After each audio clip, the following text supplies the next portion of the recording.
Donc, Shabbat Shalom à tous, nous voici donc réunis, nous sommes le quantième aujourd'hui? Le 7. 7 août. Ah, on est le 7 août.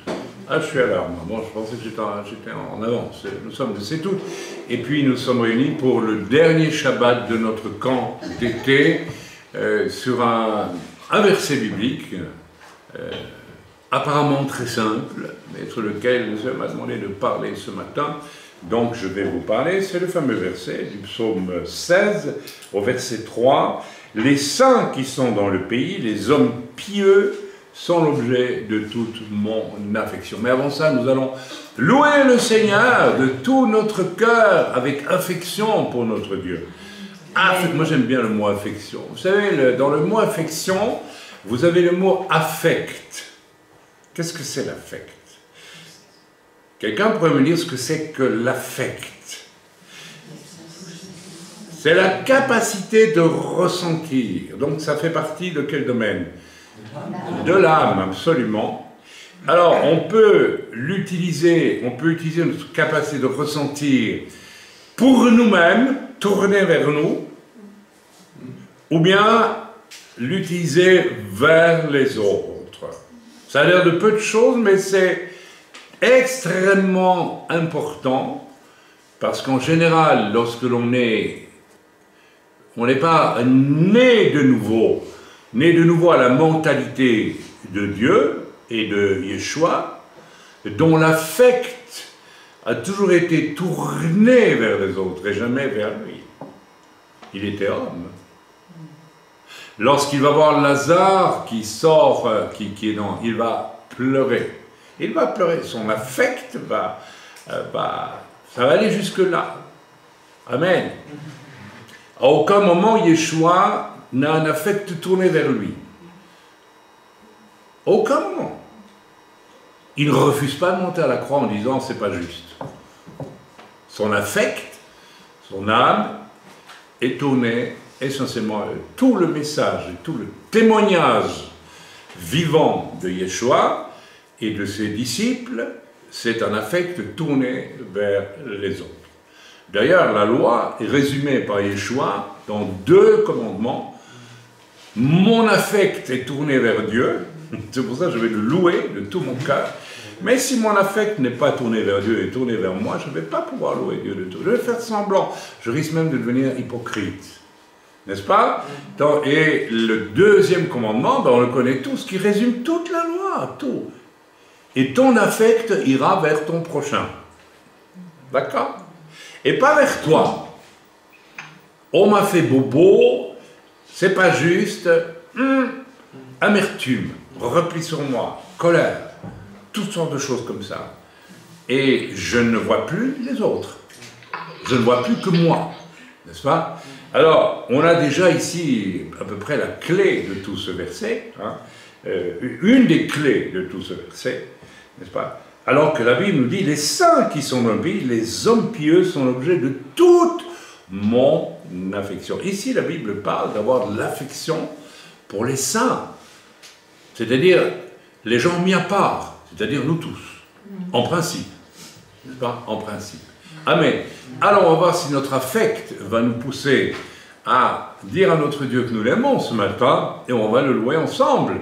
C'est pour ça que je ne chanterai pas, je vous laisse chanter, parce qu'il faut que vos affects s'expriment.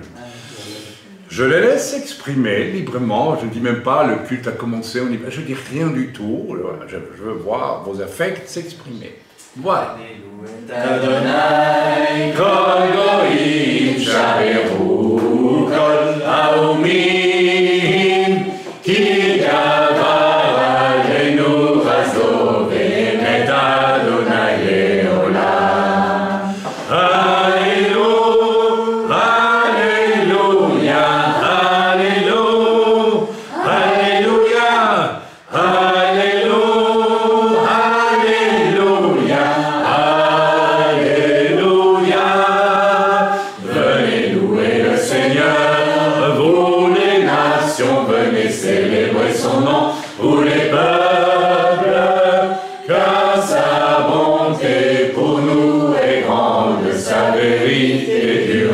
Toujours.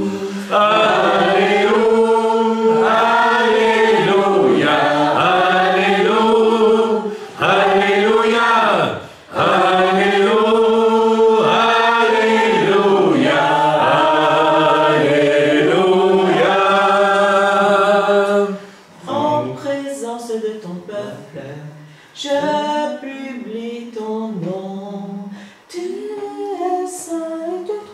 connaît pas, ma chérie. Je suis désolé, mais non.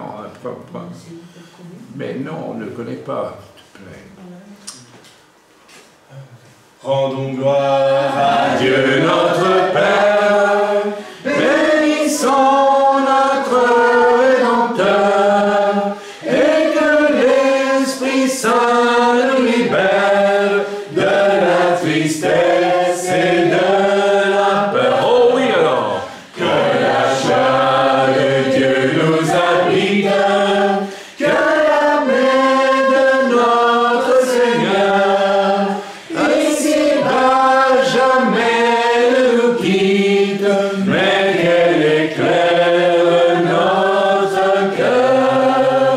Rendons gloire à Dieu notre Père, bénissons notre Créateur, et que l'Esprit Saint nous libère de la tristesse et de la peur. Que la joie de Dieu nous habite, que la paix de notre Seigneur, ici-bas jamais ne nous quitte, mais qu'elle éclaire notre cœur. Alléluia, Adonai, Kol Goïm. Alléluia, Adonai, Kol Goïm. Shaberu, Kol... Oh là là, pardonnez-moi, c'est moi qui me plante. Alléluia, Adonai, Kol Goïm. Mais ce n'est pas C'est ce... pas le même. Ce n'est pas le même. Bon, nous avons des ennuis avec la technique, un autre s'il vous plaît.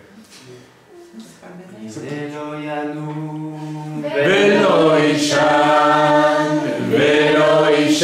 Shomer Israel, Hine Oyanu, Velo Ishan, Shomer Israel, Hine Oyanu, Velo Ishan, Shomer Israel, Hine Oyanu, Velo Ishan, Shomer Israel.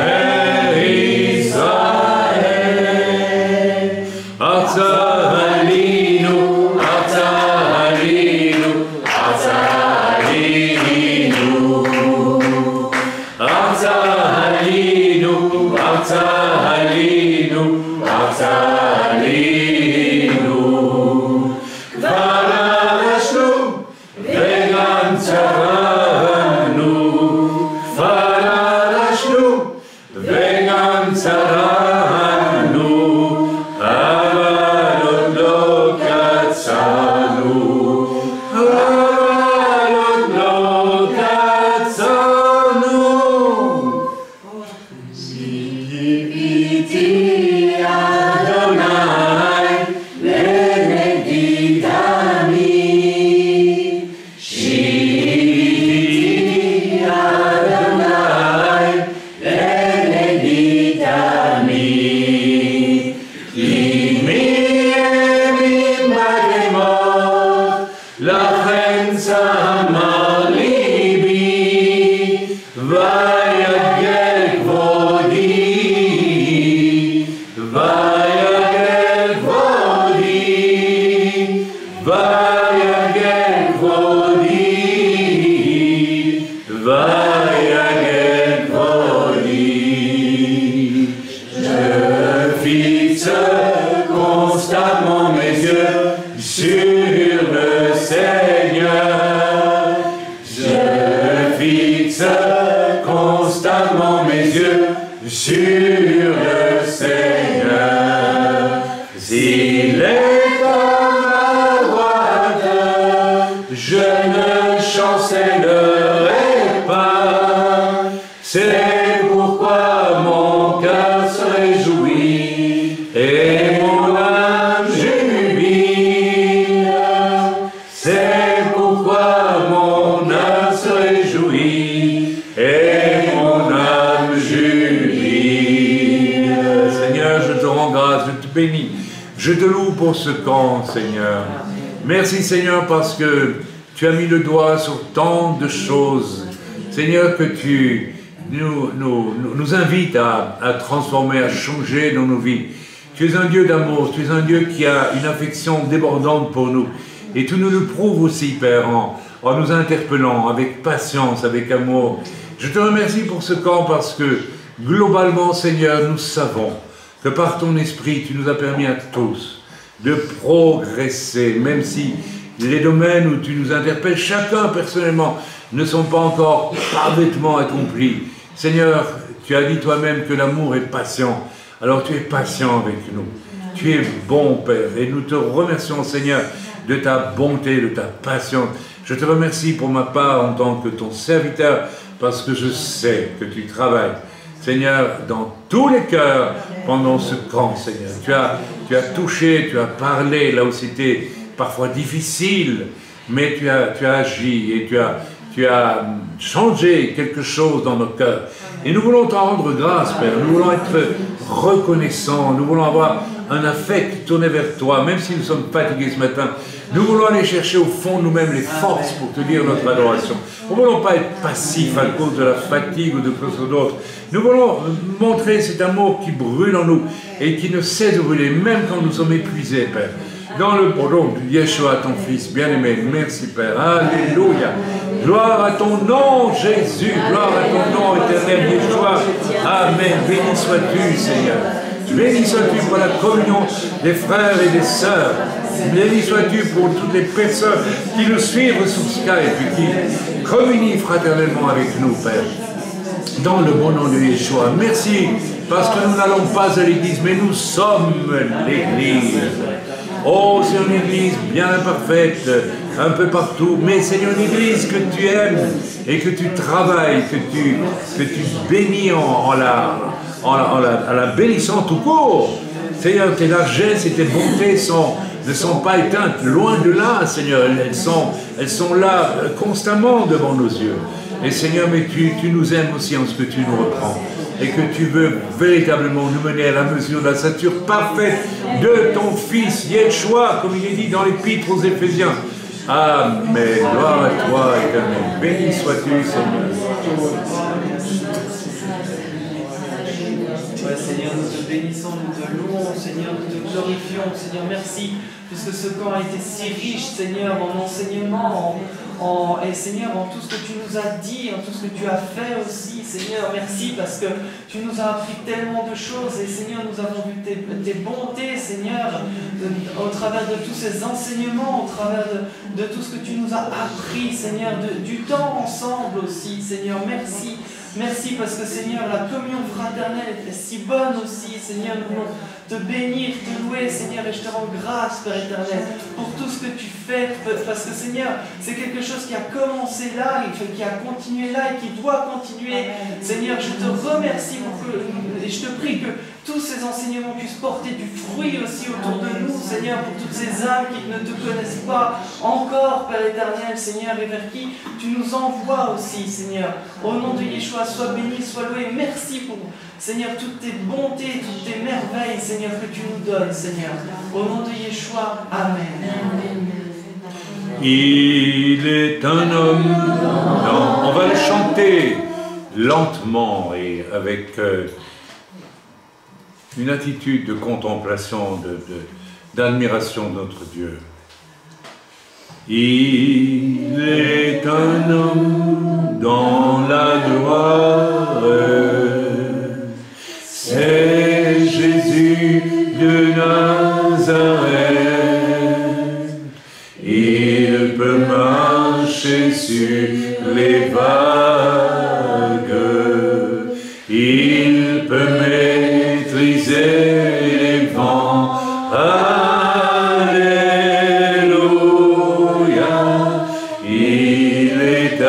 Assis en la gloire,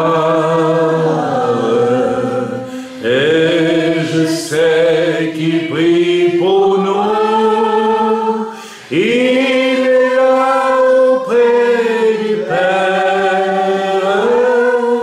et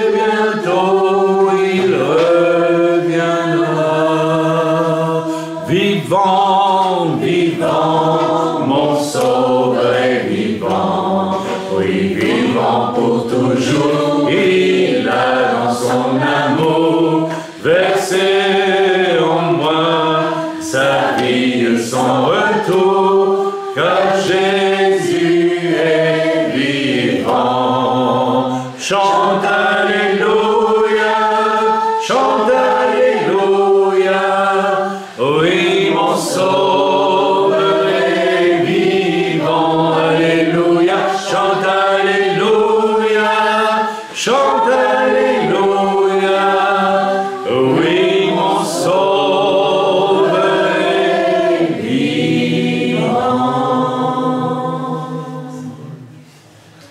Faisons silence, faisons silence, faisons silence. Alléluia. Gloire à toi, Jésus. Gloire à toi, mon Seigneur. Gloire à toi, Jésus. Gloire à toi. Oui, mon Père, je veux que tu sois comme Élie qui était dans la caverne et qui s'attendait à toi, Seigneur. Et le bruit est passé avec fracas par le tonnerre, le bruit est passé de diverses manières, mais ce n'était qu'un bruit, Seigneur. Mais ta voix, Seigneur, tu la lui as fait connaître dans un doux murmure. Et Seigneur, tu attends de nous, je le sens, Seigneur.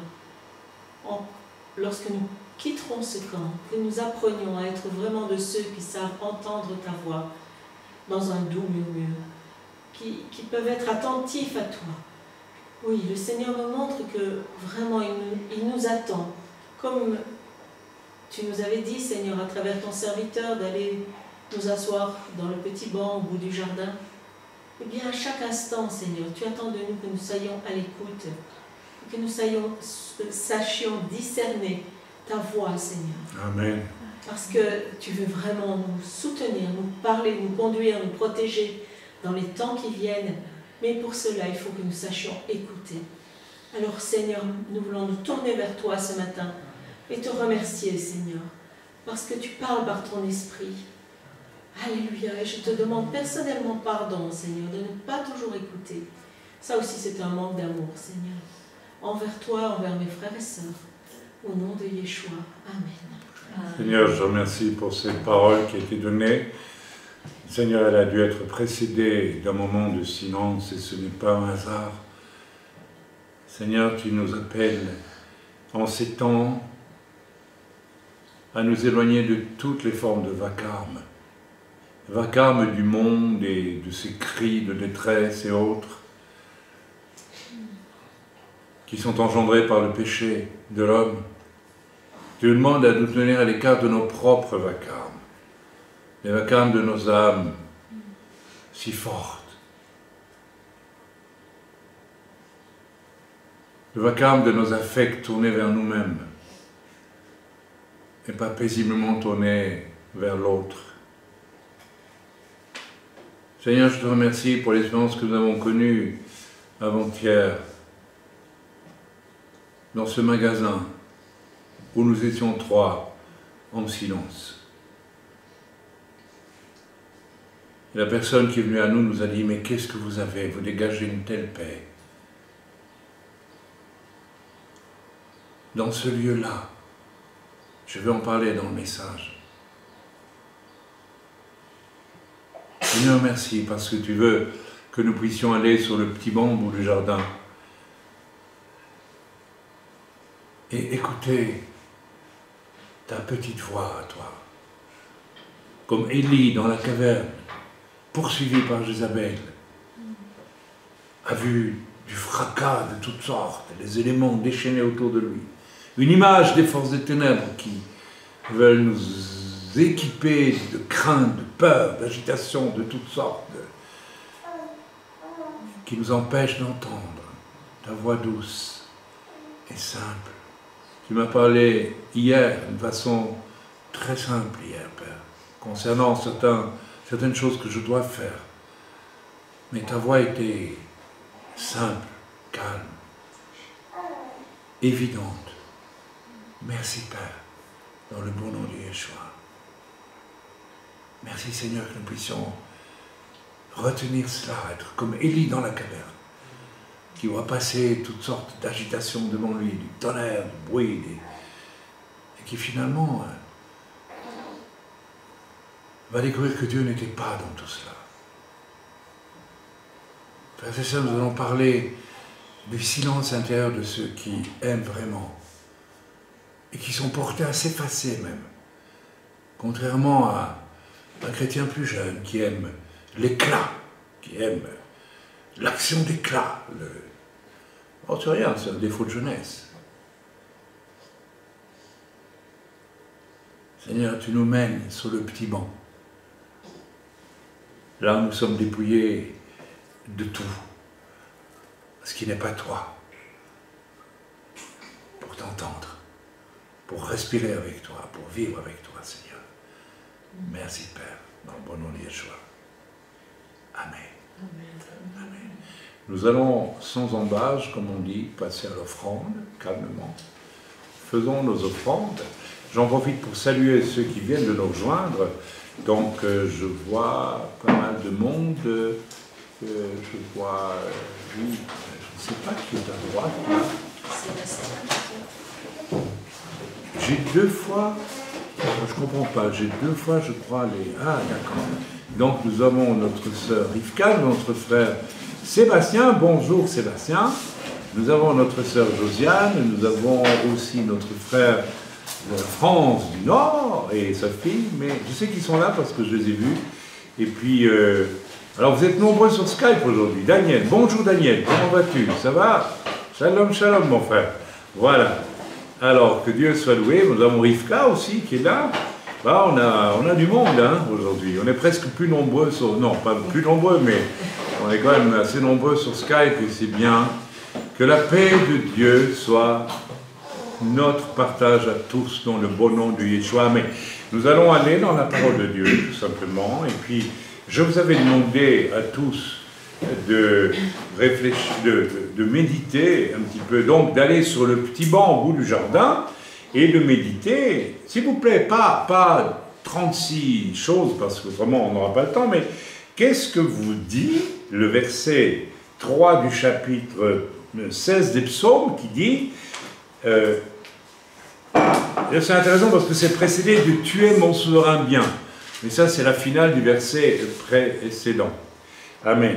Mais verset 3, « Les saints qui sont dans le pays, les hommes pieux, sont l'objet de toute mon affection. » Alors, voilà, vous étiez censé, n'est-ce pas, réfléchir à ça, pas juste pour réfléchir avec un affect tourné vers vous-même, et puis c'est tout, mais pour le donner, n'est-ce pas?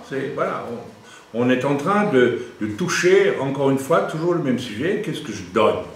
Hein, Dieu, le Seigneur nous a conduit à entendre cette parole au moins 2 fois pendant ce camp. Quand je viendrai devant Dieu, Dieu me dira, je t'ai beaucoup donné, qu'est-ce que toi tu m'as donné? Qu'est-ce que tu as donné aux autres? Vraiment donner. Donner. Avec un cœur bon. Amen. Vous savez, tant que notre affect nous tourne vers nous-mêmes, nous ne donnons pas. Et même quand nous donnons, nous ne le faisons pas comme Dieu voudrait qu'on le fasse. Donc ça ne sert à rien. Ah, c'est terrible. Alors, levez la main à ceux qui ont vraiment quelque chose, qu'ils ont médité et compris. Elisheva, qu'est-ce que tu as reçu? Évidemment, ça peut parler à beaucoup de niveaux, comme tu dis, mais moi, il y a quelque chose qui m'a très fort frappé. Parle plus fort, s'il te plaît, pour qu'on l'entende. entende. Je dis, ça parle à beaucoup de niveaux, évidemment, ce verset, mais il y a quelque chose qui m'a fortement frappé ce matin. C'est que j'ai raconté à mes frères et sœurs quelque chose qui nous est arrivé, mais toi, tu ne t'en es pas, je crois, rendu compte quand nous étions assis à une terrasse dans la ville où nous étions, oui, dans l'après-midi. Il y a un couple qui est venu s'asseoir à côté de nous, des personnes un peu plus jeunes que nous, dans la cinquantaine. Oui. Et la dame a fait un geste, elle s'est débarrassée d'une pièce de son habillement devant tout le monde, alors que déjà il n'y avait aucune raison de se débarrasser de cette pièce d'habillement qui était en dessous. Son soutien-gorge. Voilà. Comme ça. Voilà, elle l'a dégrafé, elle l'a enlevé devant tout le monde, elle l'a bien montré, elle l'a mis dans son sac. Et ça m'a tellement choqué, toi tu ne t'en es pas rendu compte parce que tu regardais dans le sens. D'accord, je n'ai pas vu ça. Et ça m'a énormément choqué. Et puis, mais c'est pas ça qui m'a choqué. Ce qui m'a choqué, c'est moi. Dans le sens où j'ai raconté ça aux frères et sœurs ce matin, parce que ça m'avait tellement choqué de voir à quel point les gens n'ont plus aucune dignité, rien du tout, ni aucun respect. Et je crois que ça a pu choquer peut-être les frères. Et c'est de ma part, c'était une parole que j'aurais pu éviter. Ce n'était pas utile. C'était pas utile et je leur demande pardon. Amen. D'accord. Bon, ça, c'est un manque d'affection. Voilà, c'est un manque d'affection. Oui, on peut le voir. Oui, c'est vrai. Et il y a des choses qui ne sont pas toujours bonnes à rapporter, même si elles sont... voilà, on sait que le monde est comme ça. Hein. Ok, quelqu'un d'autre, s'il vous plaît. Oui, Samuel. Oui, alors moi, ce passage, il m'a beaucoup parlé parce que j'ai analysé un petit peu mon vécu jusqu'à aujourd'hui et j'ai remarqué que parfois j'ai été mal à l'aise avec les frères et sœurs.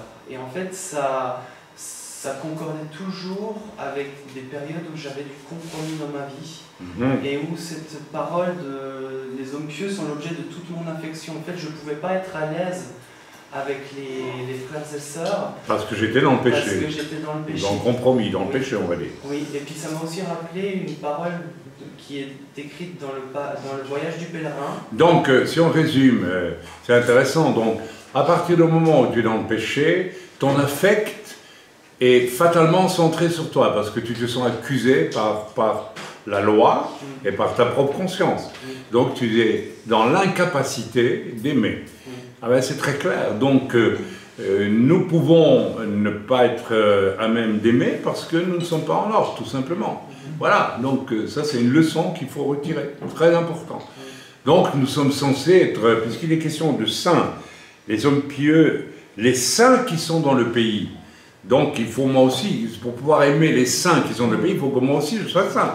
C'est vraiment basique ça, n'est-ce pas? Mais en fait, réalisons que très souvent, nous n'aimons pas parce que nous sommes centrés sur nous-mêmes, ne serait-ce que parce que nous sommes dans le péché. Donc le péché non avoué étouffe le cœur, étouffe l'affect, empêche de.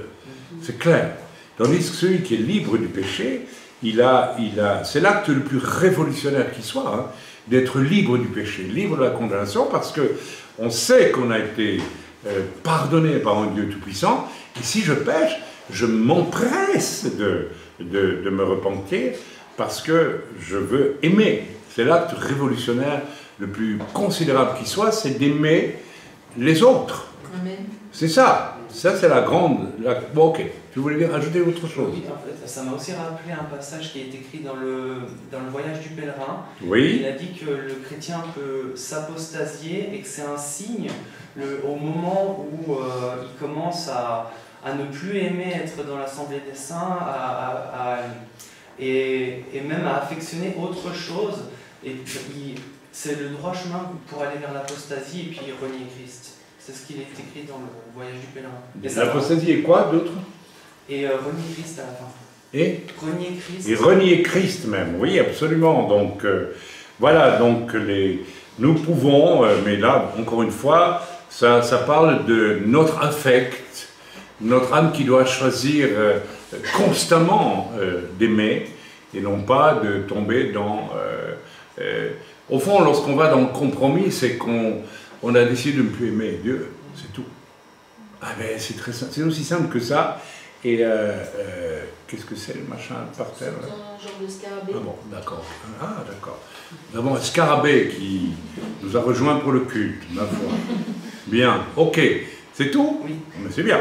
Alors il reste Arnaud, vas-y, qu'est-ce que tu as... Alors moi j'ai été repris, je suis allé, donc j'ai eu à cœur d'aller voir vraiment la définition d'affection, et ça donnait lien, attachement avec tendresse. Ouais. Et c'est le mot tendresse que je me suis oui. dit, le manque de tendresse, de douceur aussi avec les autres. Attachement avec douceur vis-à-vis des autres. Là.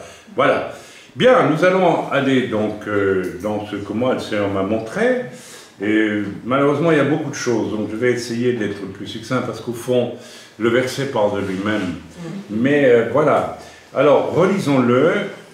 Les saints qui sont dans le pays, les saints qui sont dans le pays, donc ça veut dire, on va mettre le mot pays de côté, c'est tous les saints, n'est-ce pas?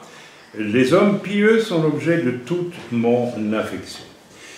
On ne peut pas ne pas penser, quand on lit ce verset, qui se rattache à qu'il est un des nombreux versets qui se rattachent à un très grand verset qui dit quoi? Quoi? Exactement, tu aimeras ton prochain comme toi-même. Ici, il est question d'affection. À partir du moment où on peut dire qu'on aime son prochain, mais c'est purement, comment vais-je dire, c'est une déclaration, c'est, voilà, on est chrétien, donc on dit qu'on aime son prochain. Mais en réalité, l'amour du prochain doit pouvoir se vérifier à quelque chose de plus, je veux dire, de plus engagé, qui est l'affection. Est-ce que j'ai de l'affection pour mon prochain?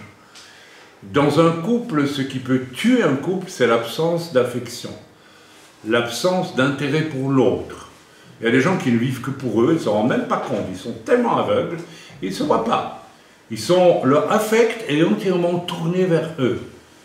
C'est un problème particulier chez beaucoup d'hommes, qui restent des adolescents, qui restent des enfants, parce que ils ont, je dirais, été plus marqués par l'amour, parfois un peu excessif, enfin, je me comprends, de leur mère, et du coup, ils restent prisonniers d'une idée de moi, je suis là pour être aimé. Mais moi, aimer, non, c'est... Ok, alors que l'écriture est très claire, n'est-ce pas? Lorsque vous lisez, alors le premier cercle où cette prison, cet emprisonnement va se manifester, c'est le couple. C'est le couple, parce qu'il est dit dans la parole de Dieu, il va être très clair aux hommes, à plusieurs reprises, tu aimeras ton épouse, tu l'aimeras, comme Christ a aimé l'Église. Ça veut dire que ton affect, ton affection se portera vers elle. Or, en réalité, très souvent, nous dirigeons les hommes vers les femmes pour recevoir des femmes.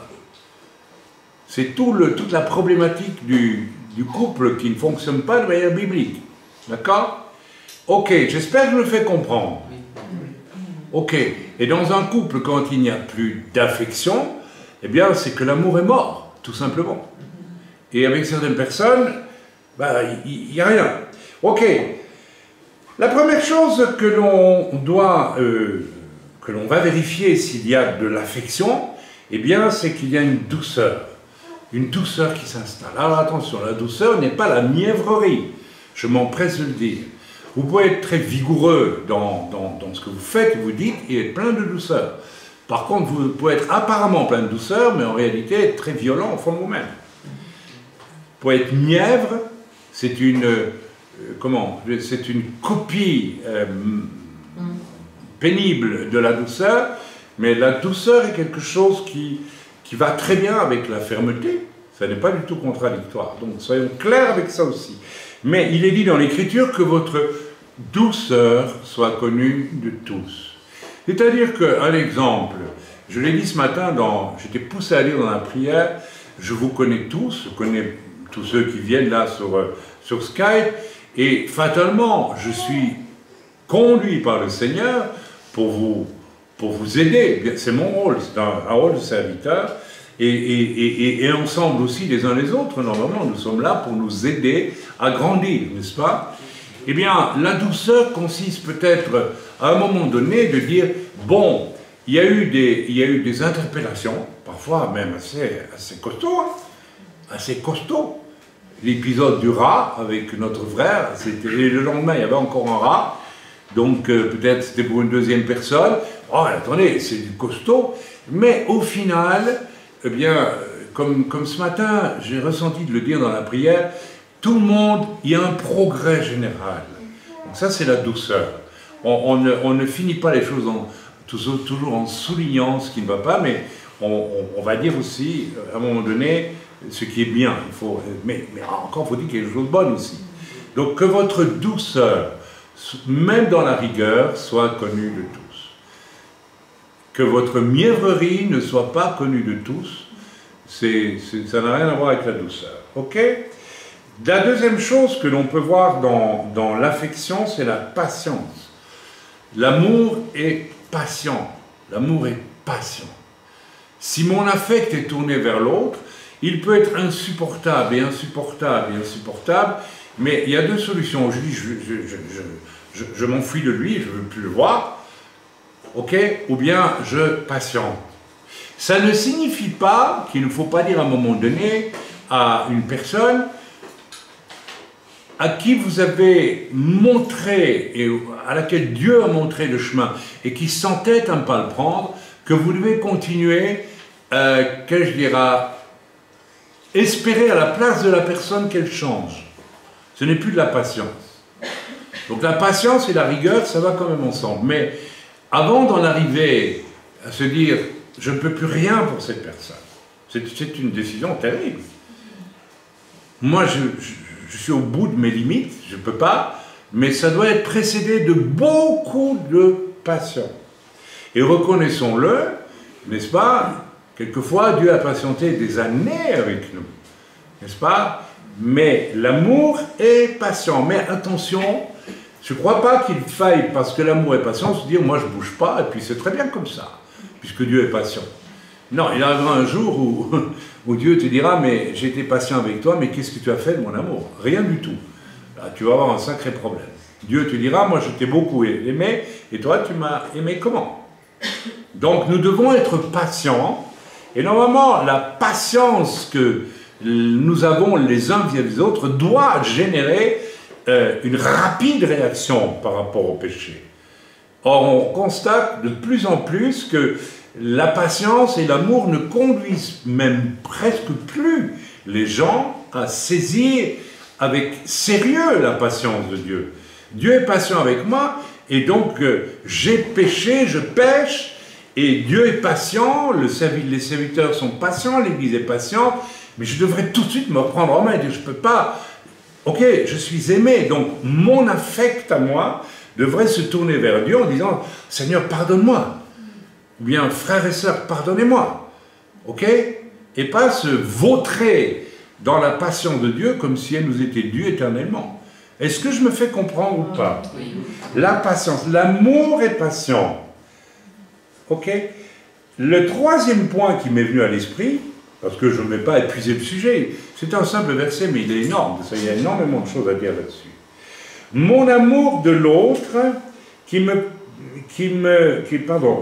mon amour de l'autre qui me presse à exprimer, alors attention, spontanément, ma demande de pardon. Vous voyez, mon épouse a eu l'impression qu'elle avait rapporté ce qu'elle a vu et qui l'a choqué, à juste titre, pouvait être inutile à dire. d'elle-même, je ne vais pas mettre mon épouse en valeur, mais d'elle-même, spontanément, elle a su que ce qu'elle faisait, quelque part, pas bon, je dirais pas bien, mais pas bon, inutile, elle a demandé pardon. Ok. C'est la même chose pour chacun d'entre nous. Il y a un questionnement terrible, qui moi me vient sans arrêt d'esprit. Pourquoi les gens sont-ils si endurcis, si paresseux dans leur amour pour Dieu et pour les autres, qu'il faille que finalement ça soit, au bout d'un certain temps, l'Église elle-même qui me dise « mais tu te rends compte de ce que tu fais ?» Ça montre à quel point nous n'avons pas d'affection pour les autres. Si je pense avoir dit une parole inutile à autrui, si j'ai de l'affection pour autrui, je reviens à lui dire, écoute, je te demande pardon, j'aurais pas dû dire ça. C'est ça, l'affection pour l'autre. L'affection, c'est être doux par rapport à l'autre. Eh bien, je dois constater, malheureusement, qu'il se vit dans l'Église, et c'est général, les pires choses. Mais la simple idée d'avoir un peu d'affection, d'affect tourné vers l'autre, et de dire, je vous demande pardon, je m'excuse, il n'y en a pas. On peut faire des choses extrêmement blessantes pour les autres, nous l'avons vu, et puis après, on vit sa journée parmi les autres, comme si de rien n'était, même un peu fier, un peu hautain, voilà, c'est comme ça, là, vous ne devez pas vous vexer, je ne sais pas ce qui se passe dans la tête des gens. Mais non, si je blesse autrui, mon affect se tourne vers autrui automatiquement. Et je restaure, je répare. Amen. Ça, c'est le signe d'un cœur qui a de l'affection. Mais si vous n'avez pas d'affection, c'est-à-dire que vous manquez de la chose essentielle de l'amour pour votre prochain, tout simplement. Ça veut dire que votre affect, votre âme, méprise et ignore les autres, mais est probablement prisonnière de quelque chose en vous qui démontre que vous n'avez pas compris que l'amour va jusque, par exemple, à aimer vos ennemis. Peut-être vous avez vécu des expériences négatives dans le passé et vous ne les avez pas acceptées, vous n'avez pas appris à aimer même ceux qui vous ont fait mal, et l'amertume a pris le dessus. Comme Samuel le disait tantôt, le péché me centre sur moi-même et m'empêche de voir l'autre et de l'aimer, mais le non-pardon dans vos vies, le non-pardon vous empêche, vous ne voyez même plus, vous faites le mal, mais vous n'y accordez aucune espèce d'importance, parce que vous êtes centré, vous n'avez pas pardonné vous-même, donc vous êtes centré sur vous, vous êtes prisonnier de votre âme. Le non-pardon est une chose terrible. Il faut pardonner tout, absolument tout, tout, tout. Amen, j'y viendrai un peu plus dans le détail tantôt. Ok, bien, la quatrième chose que je voulais dire et qui montre déjà des cœurs qui sont libres, libérés de tout ce dont ils doivent être libérés, l'amertume, la colère, le non-pardon et toutes ces choses. Vous n'avez pas le droit, au nom du fait qu'on vous a fait mal, de faire vous aussi mal aux autres. Vous êtes prisonniers. Il y a des personnes qui, lorsqu'elles font le mal, s'effondrent et disent « oui, mais on m'a fait tellement, c'est à cause de ma grand-mère, c'est à cause de ceci, et à cause de cela ». Donc vous démontrez que votre affect est entièrement centré sur vous, et vous n'êtes même pas capable de dire « mais je regrette ce que j'ai fait », parce que vous en êtes incapable. Vous vous aimez beaucoup trop. Nous nous aimons beaucoup trop, alors que nous sommes faits pour aimer, et pas pour nous aimer. Il y a tout un enseignement malsain qui a été répandu à l'Église à l'époque, il faut s'aimer soi-même. Oui, bien, je comprends ce qu'on veut dire par là, mais non, la Bible ne dit pas ça. Elle nous dit d'aimer Dieu et d'aimer son prochain. Amen. C'est comme... Alors, il y a une quatrième chose que j'ai beaucoup aimée. L'amour de l'autre, l'affection de l'autre va me diriger vers... va me donner un empressement, un désir doux et profond, un empressement à aller vers l'autre, à me porter vers l'autre. Amen. À me rendre proche de l'autre, dans le visible comme dans l'invisible. Dans le visible comme dans l'invisible. Ça va se traduire par quoi? Si je croise ma sœur qui est non-voyante, je ne peux pas le faire chaque fois parce que j'ai à faire ceci ou à faire cela, et que je me dis, tiens, elle ne me voit pas, mais elle entend mon pas, et que je passe à côté d'elle sans même dire comment ça va ma sœur. Vous voyez ce que je veux dire? Vous pouvez m'imaginer ce qu'elle va vivre, et peut-être que ça lui arrive trop souvent aussi. Mon empressement à m'arrêter à l'autre. Je vois l'autre qui peine, etc. Est-ce que je vais vers lui spontanément ou est-ce que... Mais vraiment du fond du cœur. C'est le fameux épisode de cet homme qui était battu et à qui on a tout volé sur la route de Jéricho vers Yerushalayim. Et nous avons un Lévite et nous avons un Cohen qui passe, un souverain sacrificateur, s'il vous plaît. Et bien sûr, ils sont dans une prison religieuse.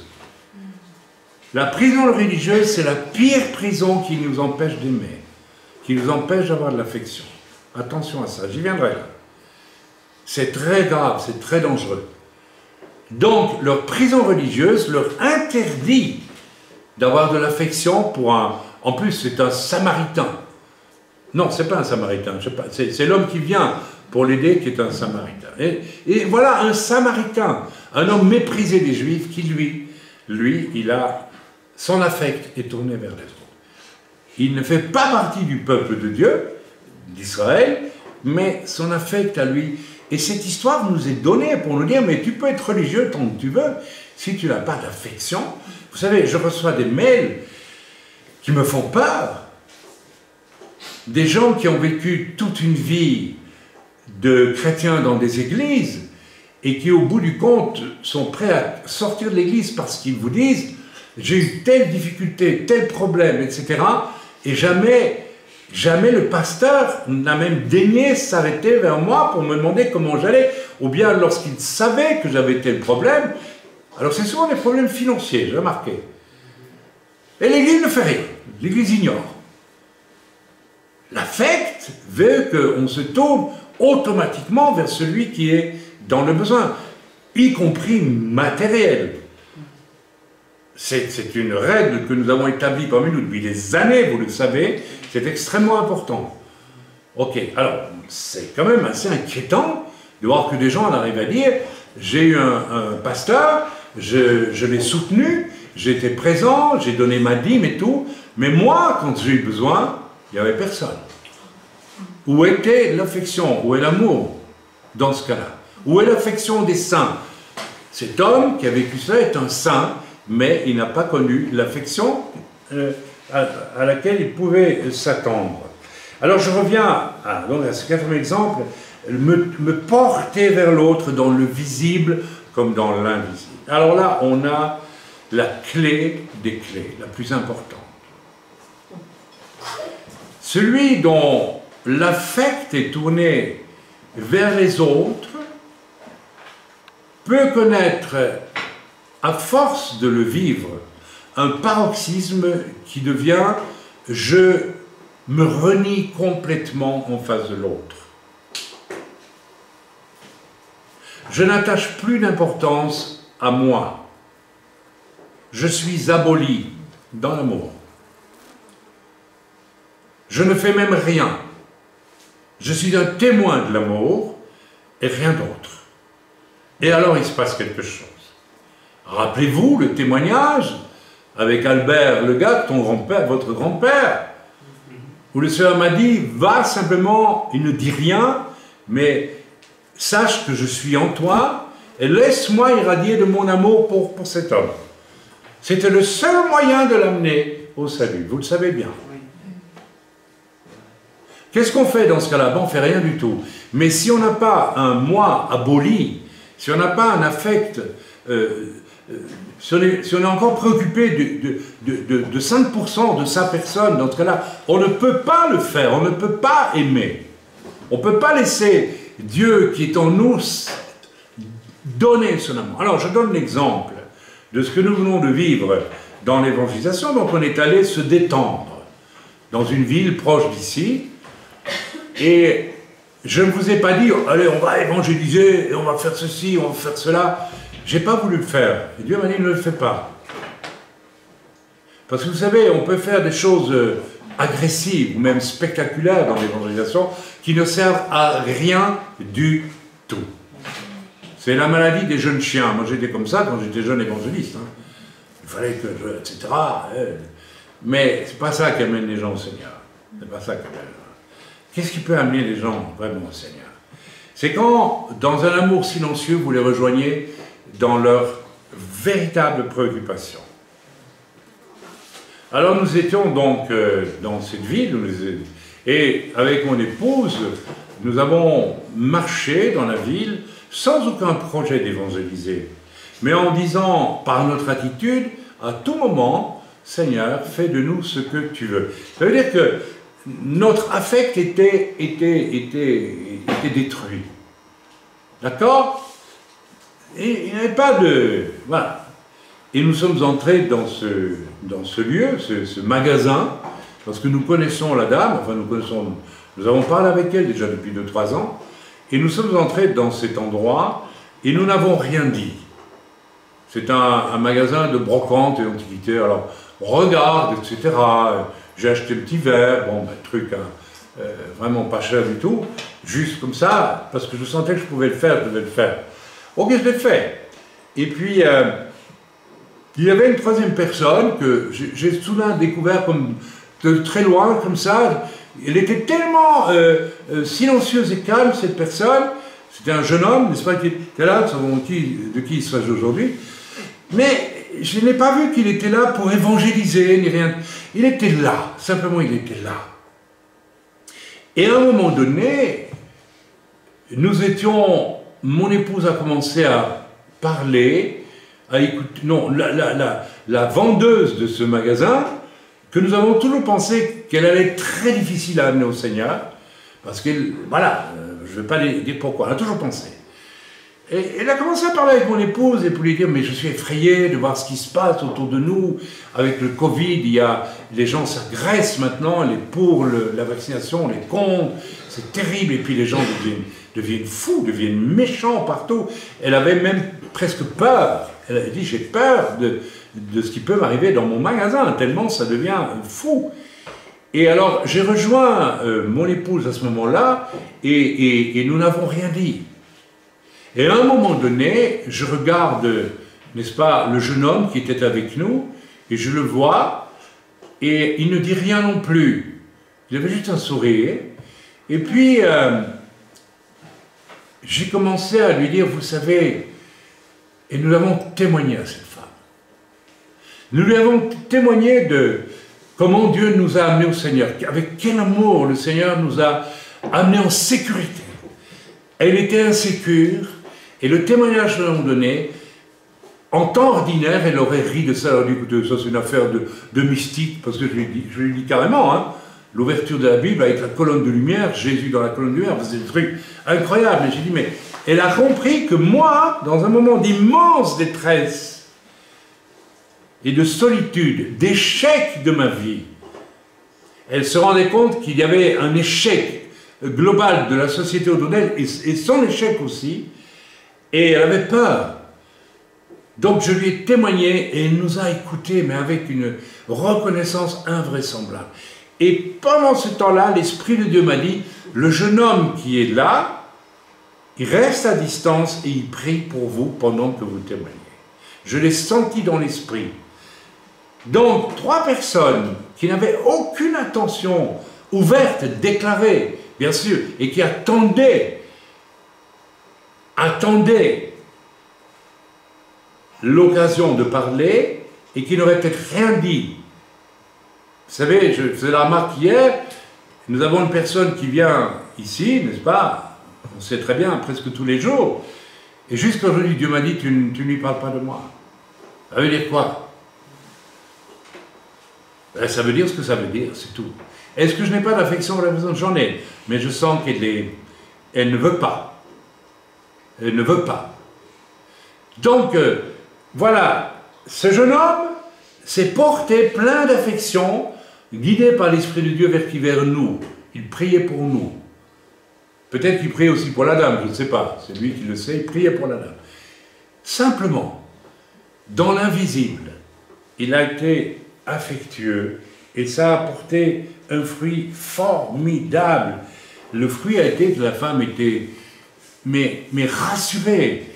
Elle n'a pas été, comment vais-je dire, choquée par le côté hyper surnaturel de mon témoignage, parce qu'il est vraiment très fort, ce témoignage. Quand je suis venu au Seigneur, vraiment, c'était très très fort. Elle a été même rassurée par là. Je lui ai dit, je pense même que vous pouvez même penser que je suis un peu un fou, un mystique. Elle m'a dit, non, non, pas du tout, je vous crois, je vous crois. Elle sentait que c'était vrai, parce que, parce qu'elle nous a demandé, j'ai oublié de vous le dire, j'ai oublié de dire la chose essentielle, alors qu'elle se plaignait et qu'elle montrait sa frayeur, à un moment donné, elle nous a dit à tous les deux, je pense, ou à toi plus particulièrement, je ne sais plus, ou à moi, je ne sais plus, mais vous, mais qu'est-ce que vous avez? Vous dégagez une paix, un calme inouï. J'ai jamais vu ça. Je n'ai jamais vu ça. Alors on a pu lui parler du Seigneur. Mais il y avait ce calme et cette paix viennent de quoi? Mes amis, ce calme et cette paix dont les gens du monde vont avoir de plus en plus besoin dans les temps où nous sommes, viennent de ce que nous avons appris, je ne dis pas ça pour nous vanter, mais on a 40 ans de vie chrétienne derrière nous, à nous abolir, à tourner nos affects vers les autres et pas vers nous. J'ai été un jeune évangéliste qui avait un affect tourné vers lui-même parce qu'il voulait arriver à évangéliser. Je ne sais pas si vous me suivez. Je peux faire des coups forts, ça y est, j'ai fait un gros coup. En fait, tu ne le fais pas du tout par amour pour les gens ou pour Dieu. Tu le fais pour toi. Tu fais pour toi. Même dans le salut du Seigneur, on peut faire les choses pour soi, tout en croyant qu'on les fait pour Dieu. Le secret des secrets, c'est d'arriver à ce point où nous aimons constamment, où nous sommes tournés vers l'autre, et que notre ego est complètement résorbé d'une certaine façon, noyé dans l'amour de Dieu. C'est tellement important. Ok? Donc cet homme, ce jeune, d'ailleurs c'est très marrant parce que je le voyais dans le magasin, à 20 mètres à peu près, et c'est comme s'il n'était même pas là physiquement. Il était tellement en train de prier pour nous, je l'ai senti, que c'est comme si sa présence physique était presque abolie. Je ne sais pas si vous vous rendez compte, il n'y avait plus que de l'amour et de l'esprit qui circulaient. Tout ça pour qu'une femme puisse nous dire, mais qu'est-ce qui se dégage de vous? C'est quoi ce que vous avez? Ben, c'est l'amour de Dieu. Amen. À partir de là, vous pouvez, par amour pour nous, ce jeune homme a eu de l'affection, et cette dame, n'est-ce pas, il a eu de l'affection pour elle aussi, n'est-ce pas, et il ne s'est pas rejoint à nous pour lui témoigner, et puis voilà, il n'a pas fait ça.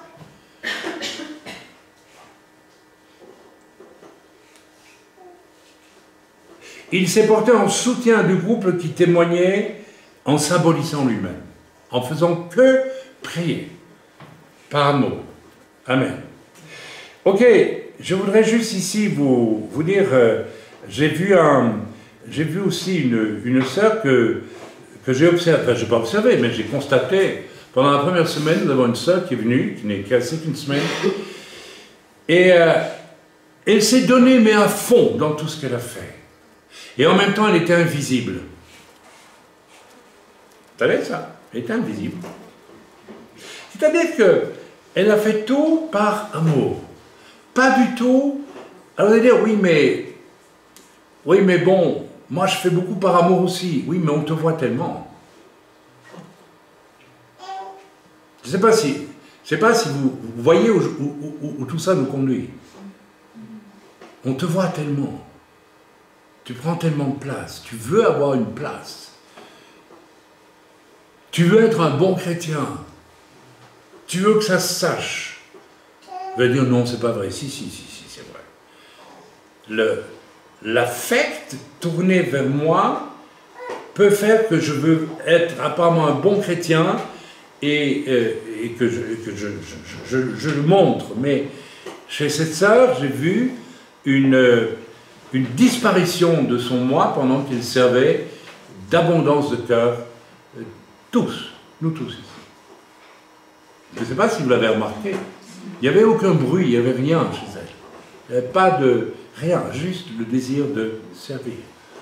Du fond du cœur. Sans plus. Sans plus. Amen. Vous vous rappelez le témoignage que je donne si souvent de la vieille femme qui courait sur les quais de HIOB en Suisse? Est-ce que je dois encore le raconter?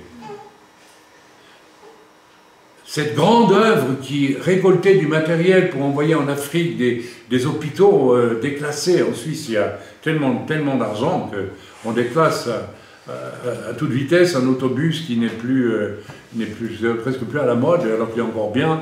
Et donc, cette œuvre a besoin de quoi? Ben, évidemment, c'est pas du tout gratifiant comme vouloir aller évangéliser, devenir un ceci, devenir cela, et poser des actes magnifiques, héroïques, etc.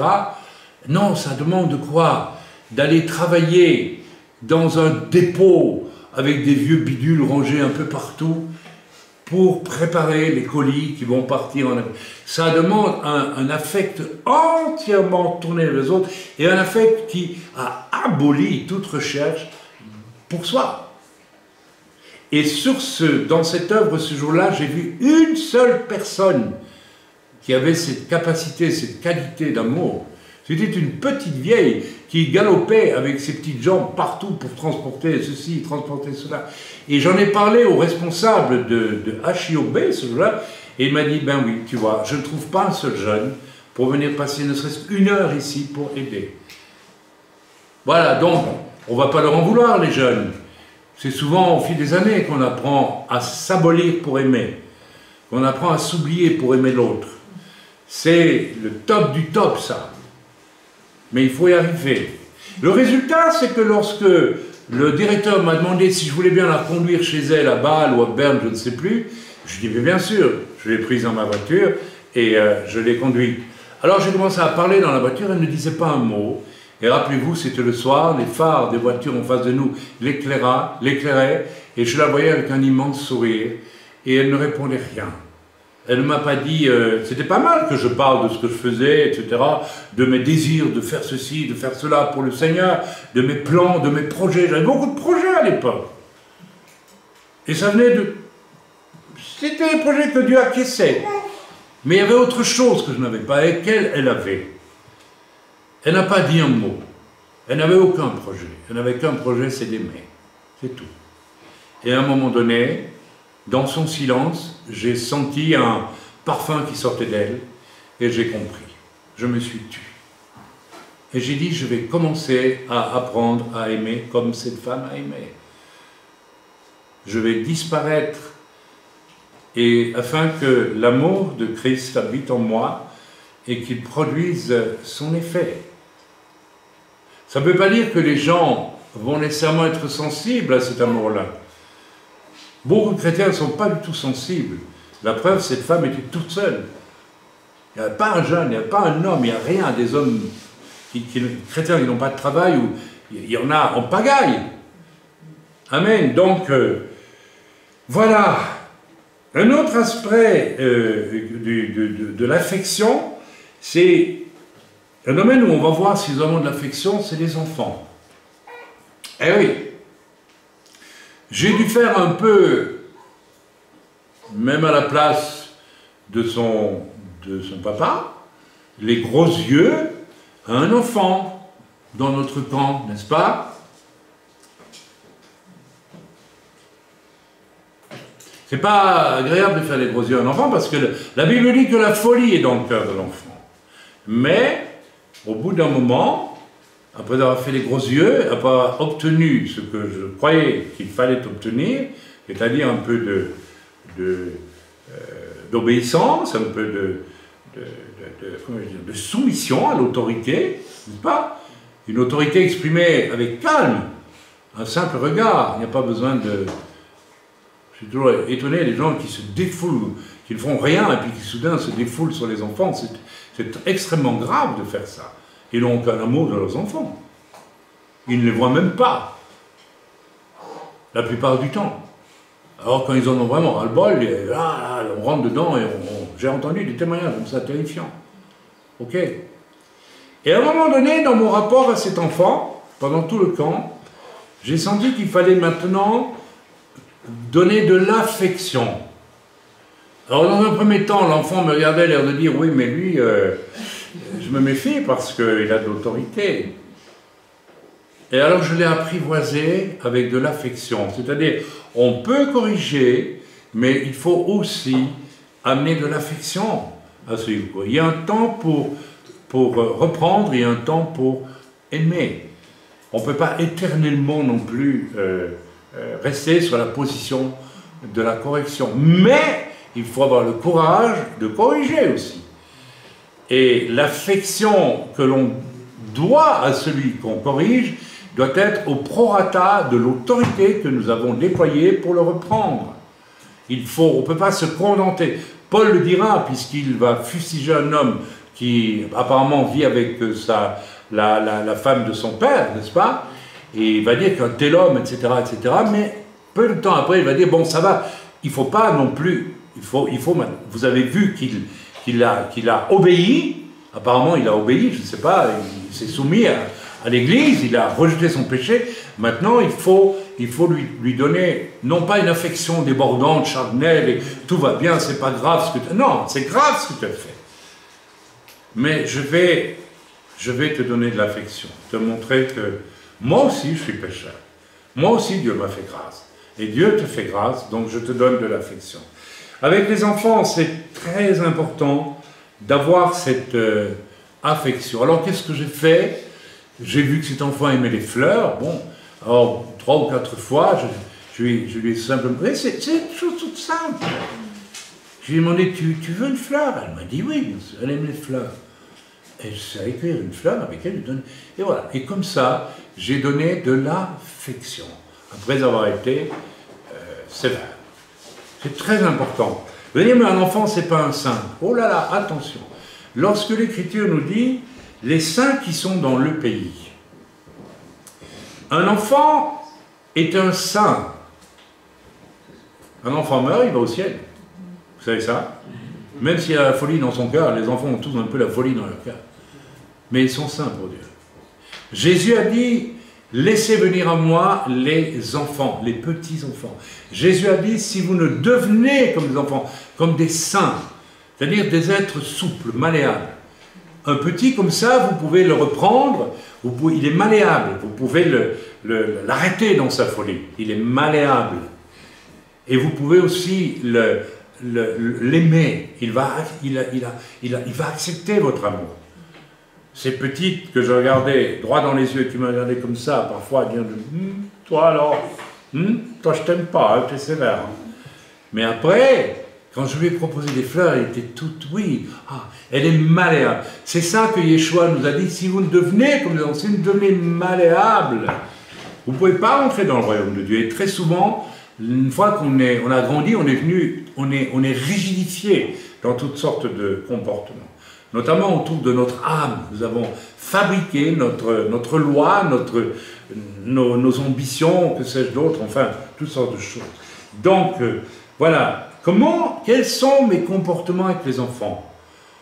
Évidemment, si je suis une femme et que j'aime les enfants parce que j'aimerais avoir un enfant, non, c'est pas de ça que je parle.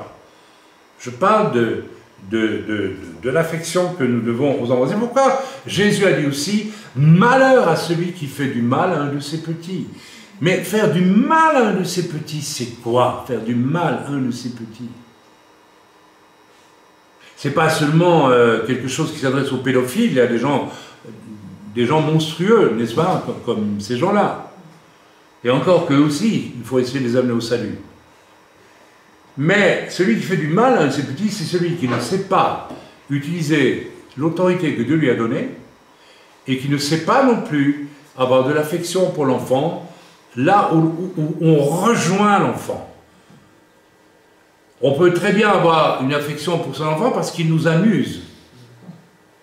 N'est-ce pas? Mais ce n'est pas l'affection qui rejoint l'enfant dans lui-même.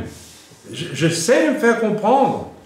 On peut aimer ses enfants parce qu'on les trouve beaux et ceci, puis ils nous amusent, et puis c'est agréable, puis je suis un papa, je suis une maman, je suis content. Mais c'est pas aimer son enfant. C'est pas ça aimer son enfant. Et Jésus a dit, malheur à celui qui fait du mal à un de ses petits. En ne reprenant pas les enfants, vous leur faites du mal, et vous n'êtes pas capable non plus de les rejoindre dans leur tendresse. Nous devons aimer les enfants d'une grande tendresse. Et la tendresse que j'ai pour un enfant me conduit aussi à me dire je ne veux pas qu'il se perde. Et si je vois la folie dans son cœur, je ne reste pas les bras ballants à dire je ne sais pas que faire. Ça veut dire que je n'aime pas. Je m'adresse aux pères de famille, notamment. Je m'adresse aussi aux mères qui croient que l'amour pour ce qui est sorti d'elles-mêmes leur font voir qu'elles aiment leurs enfants. Non, non, non, non, c'est pas ça. Bien sûr, vous aimez vos enfants, on ne va pas vous le reprocher, c'est formidable.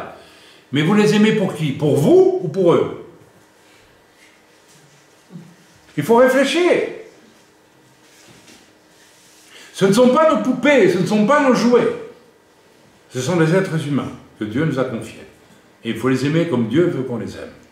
Ok, je passe à autre chose, n'est-ce pas? Reconnaissons déjà, avec tout ce qu'il vient de dire, que certains ont vraiment du mal avec tout cela, n'est-ce pas? C'est évident. Ils se tiennent à distance d'un coup de main à donner, par exemple. Je sais que je dois donner un coup de main, mais je ne le donne pas. Non, je ne le fais pas. Ou bien, ils sont ignorants de leur devoir d'amour quant à s'excuser, par exemple, spontanément, lorsque vous faites quelque chose de mal. C'est incroyable de voir la capacité de beaucoup de chrétiens, presque 9 sur 10, vous savez, ça, je le dis à dessein. Espère que ça ne va pas se voir. Seigneur, tu n'as pas vu que j'ai péché, on passe.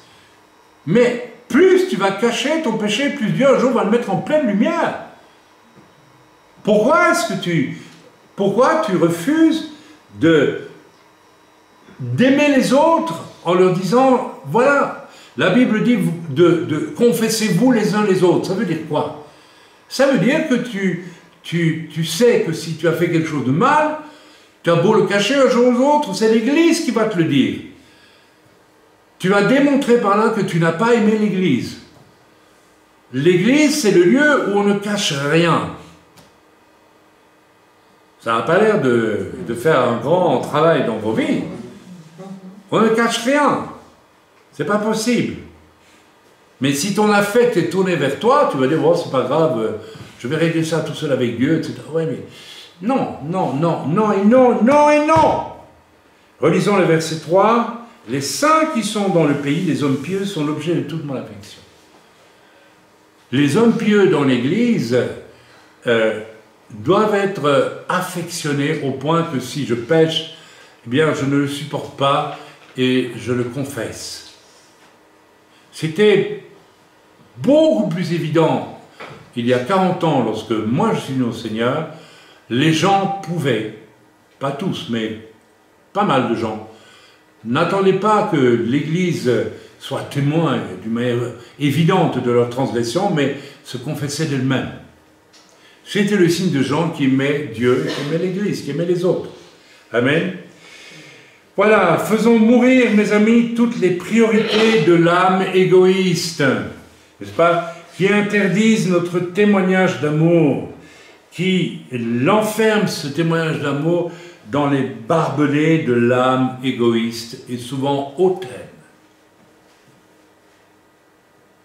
Le caractère hautain que l'on peut voir parfois est à l'opposé de l'humilité que dégageait la petite vieille sur les quais du HIOB. Est à l'opposé de l'annulation de soi lorsque l'on part, n'est-ce pas, rencontrer des gens pour éventuellement leur parler du Seigneur. Le caractère hautain va plutôt me conduire à faire des coups d'éclat et à croire qu'ainsi j'ai fait quelque chose même pour Dieu. Non, c'est quelque chose que j'ai connu quand j'étais jeune serviteur, et très vite j'ai compris que ça ne servait à rien du tout. Et donc j'ai commencé à réfléchir sur... et j'ai cherché Dieu, je disais, mais ça m'a montré, tu es appelé par moi à mon service, mais tu essaies encore d'avoir ton succès. Il va falloir que tu désapprennes tout ça. Ah, c'est quelque chose, hein. Nous sommes environnés par les barbelés de notre âme, de notre affect tourné vers nous-mêmes, qui fait que nous ne voyons même pas, nous sommes impuissants. Certains hommes sont impuissants de reprendre vos enfants. Vous ne les aimez pas. Vous ne les aimez pas pour eux-mêmes. Il y a aussi une prison qui est terrifiante. C'est le camp de concentration de l'esprit religieux. Ah, l'esprit religieux. Vous vous rappelez le Cohen et le Lévi qui montent à Jérusalem? Ils sont prisonniers de leur esprit religieux. C'est terrible. Terrible. Vous savez à quel point j'ai un problème avec l'esprit religieux, qui ferme mon cœur, qui m'empêche de voir l'autre. Ah non, au nom de ma religion, voilà, je vais au culte, laisse-moi tranquille, tu as des problèmes, mais je ne m'en occupe pas. Hein. Vous feriez mieux de vous occuper de la personne et de ne pas aller au culte. Nous avons tellement de... Nous sommes dans les camps de concentration religieux. On va au culte pendant les années, etc. Et on dit, parce que je vais au culte, j'ai fait ce que je dois faire, ça suffit, c'est bien, j'aime Dieu. Tu n'aimes pas Dieu. Tu n'aimes pas Dieu, tu n'aimes pas le Dieu qui aime. Tu aimes le Dieu que tu as fabriqué, qui est un Dieu mort, celui de ta religion. J'espère que cet esprit, ce camp de concentration religieuse, qui est si fort dans la vie de certaines personnes, il y a des gens qui grandissent là-dedans, qui ne veulent jamais en sortir.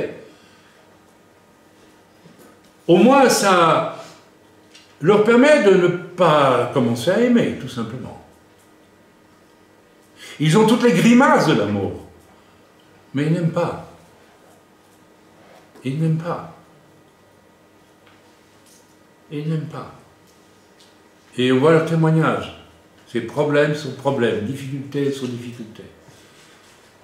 Aberration sur aberration de comportement. Amen. La prison le camp de concentration religieux avec le refus du respect délicat d'autrui.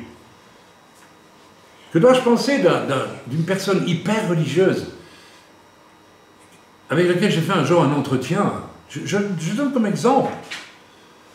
Et j'ai senti de la part du Seigneur que je devais donner la bénédiction du Père à cette personne qui était en souffrance.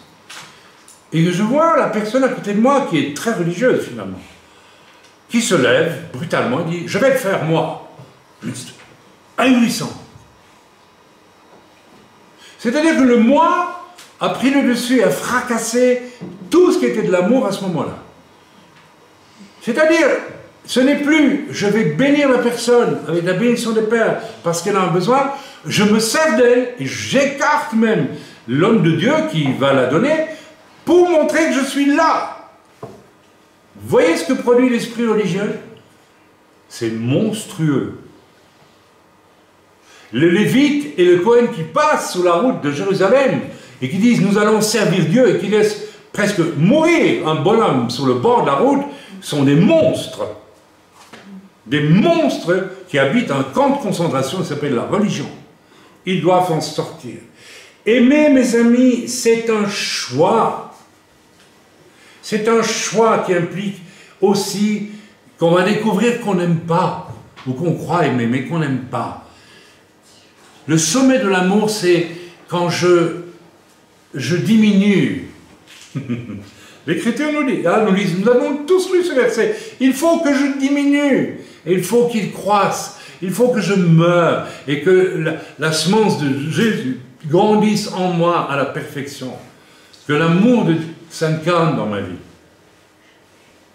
C'est tellement important. La Bible dit, tu aimeras ton prochain.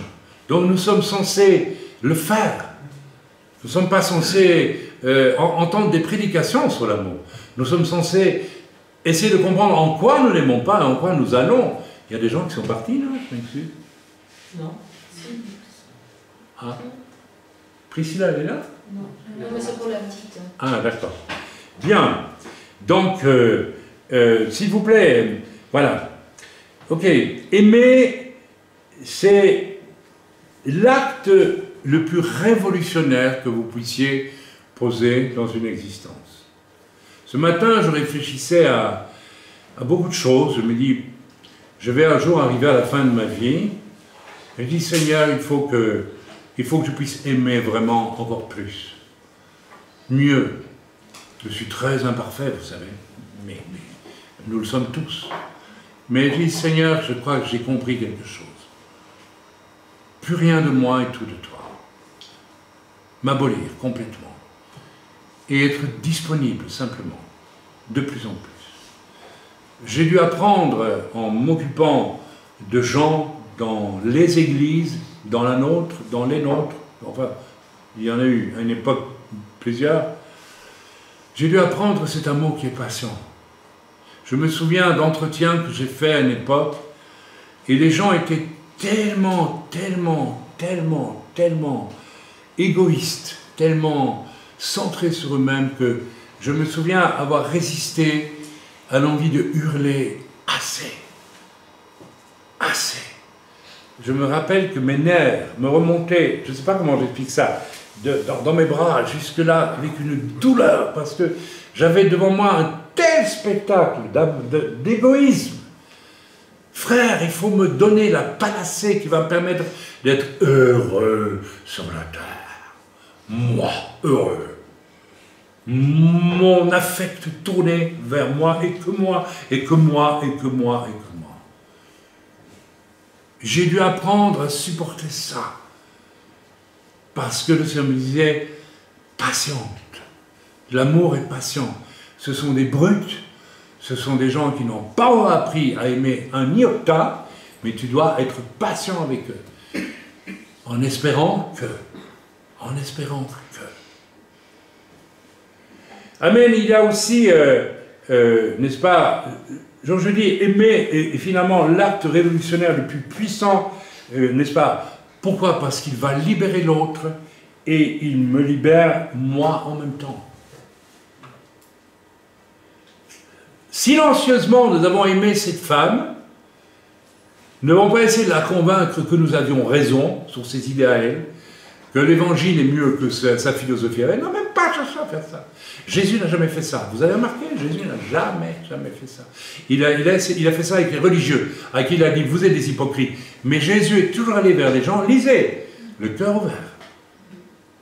Il n'a pas entamé une discussion sur j'ai raison. La présence de l'amour de Dieu à travers Yeshua a amené les gens à adhérer. C'est tout. Yeshua, c'est l'expression même de l'amour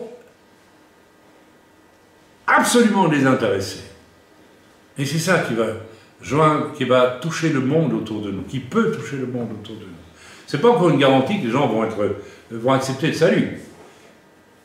Amen. Dans d'autres personnes, n'est-ce pas, restent enfermées dans leur refus d'aimer parce que, disent-elles, ils n'ont pas été aimés, tout simplement. Je n'ai pas été aimé, donc j'ai de l'amertume, j'ai de la colère en moi, j'ai du trouble par rapport à une personne, donc je suis enfermé en moi-même. Mes amis, c'est une lâcheté épouvantable. Amen. Dans le trésor d'une relation intelligente avec Dieu, on trouve toujours le moyen d'aimer là où on n'a pas été aimé. On trouve toujours le moyen d'aimer même nos ennemis. Ah, ça demande, comment on aime son ennemi? Eh bien, en se diminuant au maximum et en lui accordant toute la place. Ah oui, c'est ça. C'est ça, aimer son ennemi. C'est ne pas regarder mes droits face à celui qui me fait mal, c'est m'abolir en face de lui en lui disant, c'est pas grave ce que tu as fait, je te bénis, je bénis mon ennemi. Alors c'est un beau discours, mais il faut le vivre aussi. Moi je reconnais que c'est une étape dans ma vie de croyant par laquelle Dieu a détruit mon ego, a détruit mon affect tourné, les éléments d'affect tournés vers moi, pour apprendre à supporter tout, à aimer. C'est extrêmement important. Ok? Voilà. Bénissez vos ennemis. Amen. Je n'ai pas besoin de vous rappeler l'expérience que j'ai eue avec mon papa. J'avais vis-à-vis de mon père de l'amertume, de la colère. Est-ce que Dieu n'a pas les moyens de changer la chose? Si. Mais comment a fait Dieu? Comment a fait Dieu? Il n'a pas dit, je vais attraper ton père, je vais le secouer, tu vas voir. Non, il m'a dit, toi, commence à l'aimer. Ah bon? Vous vous rappelez le discours dans la voiture où je disais à Dieu, mais c'est lui qui me fait du mal, et tu me demandes tu me dis, qu'est-ce qu'il est écrit dans ma parole? Honore ton père et ta mère si tu veux longtemps heureux sur la terre. Mais c'est quoi honorer son père? C'est déjà de l'amour, mes amis. Non, c'est pas de l'amour. Ah, mais je peux pas l'honorer, il m'en a fait 3 fois, c'est pas possible. Ma mère non plus. Ah non, c'est pas possible. Tu ne veux pas, tu es centré sur toi, tu es sauvé, tu appartiens au royaume de Dieu, tu es fait pour aimer, même ceux qui t'ont fait du mal. Et la parole de Dieu a des clés pour ça. La parole de Dieu a des injonctions pour cela. Dieu avait prévu que nos pères seraient défaillants, que nos mères seraient défaillantes, et que peut-être nos parents seraient des païens.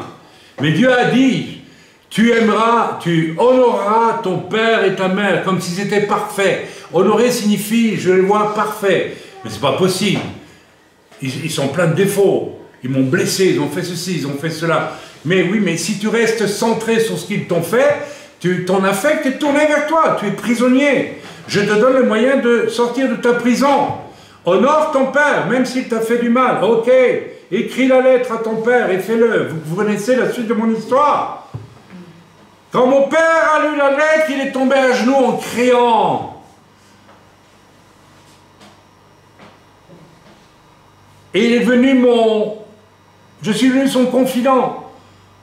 Presque son fils préféré pour un long moment. Ça veut dire quoi? Ça veut dire qu'obéissant au devoir d'amour pour cet homme, malgré toute l'amertume qui était la mienne, j'ai eu de l'affection pour lui, en obéissant à la parole de Dieu.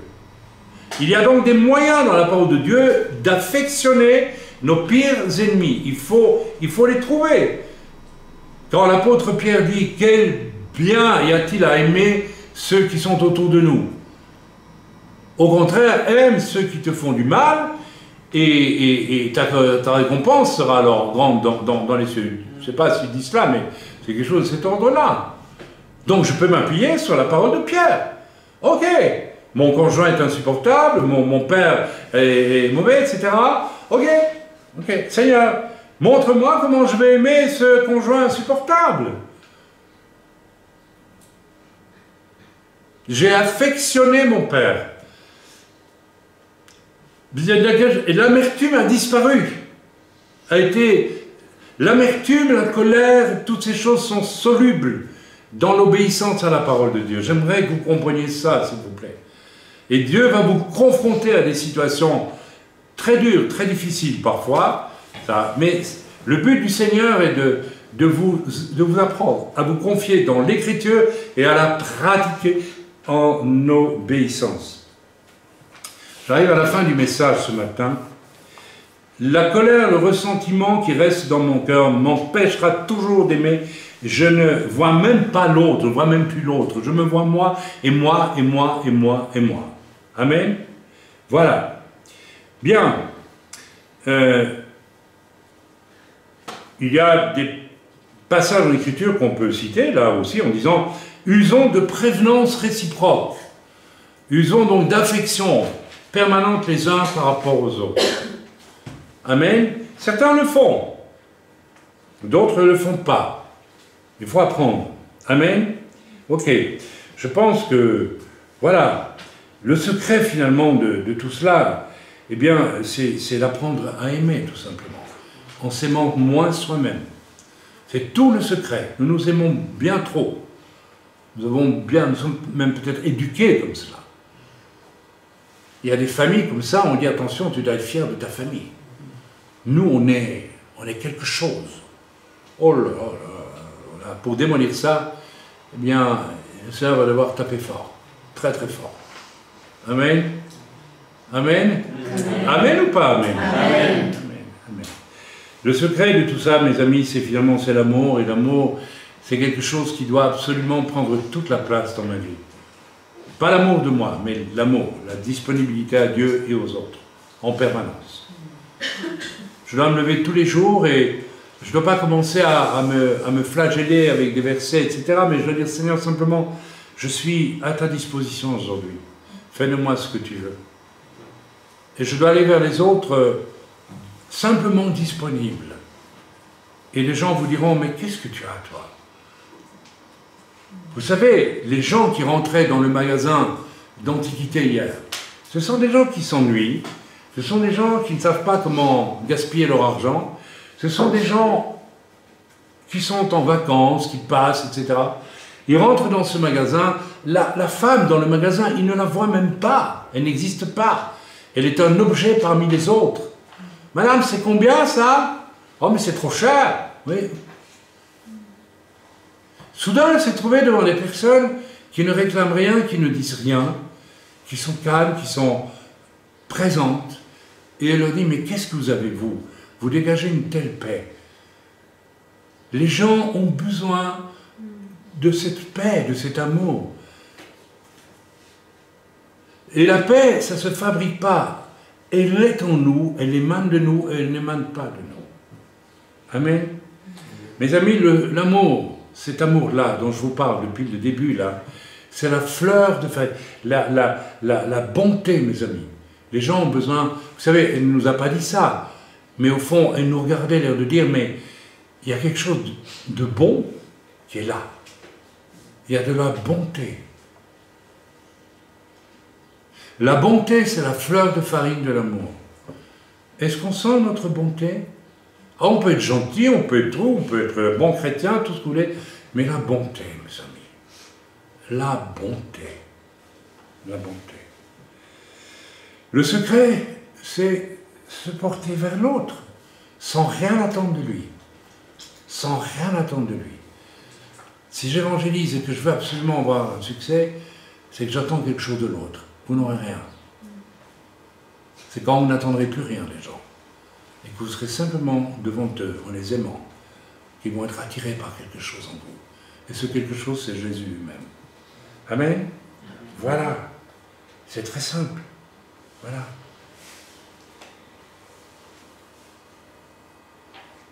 Je l'ai dit, dans affection, il y a affect. L'affect, c'est la partie de l'âme autour de laquelle je choisis d'être tourné vers les autres, tourné vers moi. Voilà. Le message est terminé. J'ai même laissé de côté beaucoup de choses que j'avais à dire, mais je ne vais pas les dire ce soir, cet après-midi. Je vous laisse avec ce message. Votre vie, votre apprentissage terrestre, en tant que chrétien, juif, messianique, tout ce que vous voulez, vous voyez, je n'ai même pas mis de kippa aujourd'hui. Je n'ai pas eu le temps de la mettre, puis c'est pas important. La mettre ou pas la mettre. Votre apprentissage de pèlerin sur la terre va être de découvrir à quel point vous croyez être rempli d'amour et vous ne l'êtes pas. Et à quel point il faut que Dieu vraiment vous libère absolument de ce qui vous tient prisonnier. Je le répète, si mon cœur est rempli d'amertume, de colère, ou de tout ce que vous voulez vis-à-vis d'une personne, je suis centré sur moi. Je vous le répète, je vous donner le témoignage, je le redonne parce que Dieu me dit de le redire, et je le redis. J'avais un énorme déficit relationnel avec mon cher papa, qui est décédé aujourd'hui. Je dis mon cher, parce que mon ennemi devient l'être que je chéris le plus. Si je sais obéir à la parole de Dieu. Oui, absolument, absolument, absolument. J'avais un déficit terrible, une colère, une amertume grande vis-à-vis de mon père. Mon affect, mon âme était affectée et tournée vers moi. J'attendais la résolution du mal qui m'avait été fait ou que je croyais m'avoir été fait. Ça va jusque-là, vous savez. Donc j'étais incapable de l'aimer. Alors la parole de Dieu, je l'ai dit, a tous les moyens pour vous sortir de là. Arrêtez de dire, je suis là, c'est à cause de mon père, de ma mère, de ma tante, de mon patron, de qui vous voulez, du pasteur, du curé ou que sais-je d'autre. La parole de Dieu a quelque chose pour vous. Votre pasteur est indifférent à vos besoins. Il est égoïste. Écrivez-lui une lettre en disant « Jusqu'à aujourd'hui, je ne t'ai pas honoré. » L'Écriture dit « Ayez de la déférence pour les serviteurs. » Je vais dire « Mais c'est pas logique. Lui, il n'a pas d'amour pour moi, ça existe. Hein? Mais moi, je lui ai écrit « J'ai de la déférence pour lui. » Qu'est-ce que vous croyez qui va arriver dans le cœur de cet homme, si vraiment il a un cœur? Il va dire « Bon, on a de la déférence pour moi, alors que moi, j'ai pas d'amour. C'est pas possible, il y a quelque chose qui doit changer. Qu'est-ce qui s'est passé avec mon papa? Quand Dieu m'a dit, écris-lui. Qu'est-ce qu'il est écrit dans ma parole? Honore ton père. Oui, mais j'ai un problème avec lui, moi. Je dois l'honorer, c'est lui qui devrait m'aimer, mais même pas. Je m'en contrefiche. Toi, fais ce que je te dis. La parole de Dieu il y a des versets, il y a des commandements. tous vos besoins de réconciliation avec autrui, n'est-ce pas? Vous avez les leviers dans la parole de Dieu, mais vous ne les utilisez pas. Vous n'êtes pas intelligent, je vous le dis franchement, vous manquez d'intelligence. Vous ne croyez pas que dans la parole de Dieu, il y a les leviers. Le levier, j'ai écrit à mon père, je lui ai dit, voilà, je ne t'ai jamais honoré, point barre, et je te demande pardon, c'est tout. Et c'était vrai en plus. Le résultat, c'est que je n'ai pas eu à courir derrière lui pour qu'il me donne un peu d'affection. Il s'est effondré en larmes dans la maison, il a pleuré parce que je lui ai dit, je ne t'ai jamais honoré, je t'en demande pardon. Je ne lui ai pas dit, tu m'as fait ça, ça, ça, ça, ça. Non, je ne lui ai rien dit de tout ça. Il s'est effondré, il a été foudroyé. C'est-à-dire, il s'est dit, mon fils a de l'affection pour moi. Honorer notre ennemi, c'est lui dire qu'on a de l'affection pour lui. Notre affect se tourne vers lui, malgré le mal qu'il nous fait. Vous brisez tout quand vous faites ça. J'ai amené mon père sur le chemin qui le conduit à devenir un saint. Mais si nous ne sommes pas capables d'aller chercher dans la parole de Dieu les versets que je vais pratiquer contre celui qui fait le mal, comment je vais l'amener sur le chemin des saints? Réfléchissez à ça. Dieu vous a peut-être mis expressément en face d'un père ou d'une mère ou d'un grand-père ou d'un patron épouvantable pour que vous fassiez le sacrifice de votre orgueil, de votre fierté et de vos désirs et de votre âme qui dit je ne supporte pas le mal qu'on m'a fait. Mais Dieu t'a mis en face pour que toi tu pratiques quelque chose qui va amener cette personne sur le chemin des saints. Parce que cette personne qui t'a fait beaucoup de tort, on lui a probablement fait aussi beaucoup de tort. Et tu dois même l'excuser à cause de cela. Ça s'appelle aimer l'autre. Amen. Je crois que j'ai assez parlé de cela. Le but ultime du Seigneur dans nos vies, c'est de faire disparaître tout ce qui, de notre affect, nous centre sur nous. Nos échecs. Arrêtez de courir après le moyen d'échapper à vos échecs. Vos échecs, c'est un moyen de vous faire comprendre peut-être que vous n'avez pas encore appris à aimer. Beaucoup de vos échecs viennent de vos excitations à faire 36 000 choses. Et en fait, vous ne faites rien. Vous ne faites rien du tout. Celui qui se tait et qui aime fait beaucoup plus que celui qui s'agit. Marthe et Marie, n'est-ce pas? Marthe et Marie. L'une a pris la bonne part qui ne lui sera jamais ôtée, l'autre perd son temps. Voilà, j'en ai dit assez là-dessus. Frères et sœurs, méditons sur les saints, c'est-à-dire les autres qui sont dans le pays, n'est-ce pas, sont l'objet de toute mon affection. Et soyons honnêtes, est-ce que j'apporte du souci aux autres ou est-ce que j'apporte du bonheur aux autres, tout simplement? C'est vite vu. Si je n'apporte pas du bonheur aux autres, et que je suis un de ces chrétiens qui apporte toujours, des déconvenus, des soucis, des difficultés, des problèmes, il y a un problème, il y a un gros problème dans ma vie. Je peux soit être prisonnier d'un camp de concentration religieux, soit prisonnier de choses que je ne veux pas changer, je ne veux pas voir changer dans ma vie, de l'amertume, de la colère et de choses comme ça. Nous devons pardonner, et nous détacher d'une attente que nous aurions. Il y a des tas de gens, vous savez, qui sont tout le temps en train de courir après, qui vont d'une église à l'autre parce qu'ils ont été blessés par une chose. Mais si tu as été blessé par quelqu'un qui a été blessant pour toi, mais la question à te poser, comment je vais faire pour lui répondre? Qu'est-ce que je vais lui dire? Qu'est-ce que je vais faire pour elle? Qu'est-ce que je vais faire qui va l'amener dans le camp des saints? Quelle affection je vais avoir pour mon ennemi? Vous voyez, c'est un tout autre discours que celui que nous pratiquons généralement. Amen. On va en rester là et peut-être prendre quelques instants de prière, si quelqu'un veut. Alors, pas de discours religieux, hein? Ah non. Non, pas de discours religieux. Ne me répétez pas ce que je viens de prêcher en disant « vous avez tout compris, ça va bien ». Non. Essayons de voir là où Dieu nous parle personnellement avec un message comme celui-là. Qu'est-ce que Dieu me dit à moi? Prions.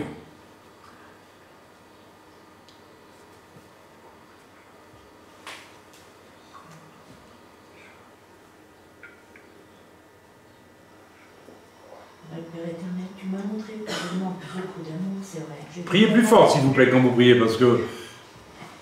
Père éternel, tu m'as montré toute cette semaine que je manquais beaucoup d'amour. J'étais tellement tournée vers moi que je n'étais pas capable d'amour pour les autres. Je ne voulais pas aimer les autres. Cette semaine, tu m'as parlé là-dessus, Seigneur, et je te rends grâce pour cela. Ce message aujourd'hui confirme totalement tout ça, Père.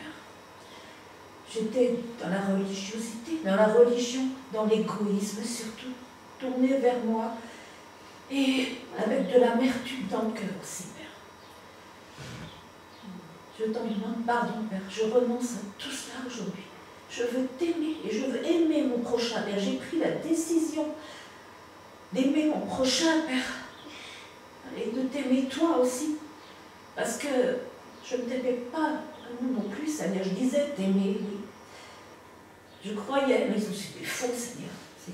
C'était faux. Et je te demande pardon. Je demande pardon aussi à toute l'église ici, parce que j'ai apporté du trouble, même dans mes repas aussi, quand je préparais des choses. J'étais tellement centrée sur moi que j'ai même apporté là des choses qui n'étaient pas bonnes. Et je vous en demande pardon. Pardon, Père. Je veux aimer mon prochain, Seigneur, et je vais apprendre, parce que j'ai un trajet à faire, j'ai un parcours à parcourir, c'est vrai. Ça va peut-être pas se faire comme ça du jour au lendemain, mais en tout cas, je prends cette décision de faire. Pardonne-moi, Père, au nom de Jésus, pardonne-moi aussi. Et pardonne surtout à toi, Raïm, pour toute l'arrogance que j'ai eue contre nous. Avec pardon. Seigneur, je te demande aussi pardon, Père éternel. Parlez plus fort, s'il vous plaît, voilà, on coupe là. Je te demande pardon, Seigneur, parce que c'est vrai que tout ce qui a été dit me concerne, Seigneur, et je te prie de me pardonner, Seigneur, parce que les 4 points qui ont été cités, la douceur, la patience, l'amour de l'autre et l'empressement d'aider l'autre, ce n'est pas dans ma vie, ce n'est pas dans mon cœur, Seigneur. Et je te demande pardon, Seigneur. Je te prie de me pardonner cela. Je demande pardon aussi à chacun d'entre vous pour ce manque d'amour et d'affection qui a été beaucoup partagé. Et je ne veux plus regarder à moi. Il a été dit que mon moi doit être aboli. Et ben, je désire que mon moi soit aboli. Alors Seigneur, merci de m'apprendre cela, Seigneur. Merci de m'apprendre à aimer les autres, Seigneur, de me tourner vers l'autre plutôt que de me tourner vers moi, Seigneur. D'aimer mon ennemi aussi, Seigneur, d'aimer ceux qui m'ont fait du mal, Seigneur. Je te prie de m'aider, Seigneur, avoir cet amour que tu veux que j'ai pour les autres, Seigneur. Alors merci parce que je renonce à ce nom d'amour, Seigneur, et je sais que tu vas m'apprendre. Alors merci, Seigneur. Amen. Amen. On va arrêter l'enregistrement et on va continuer hors antenne, si j'ose dire. Soyez bénis dans le nom de Yeshua. Amen.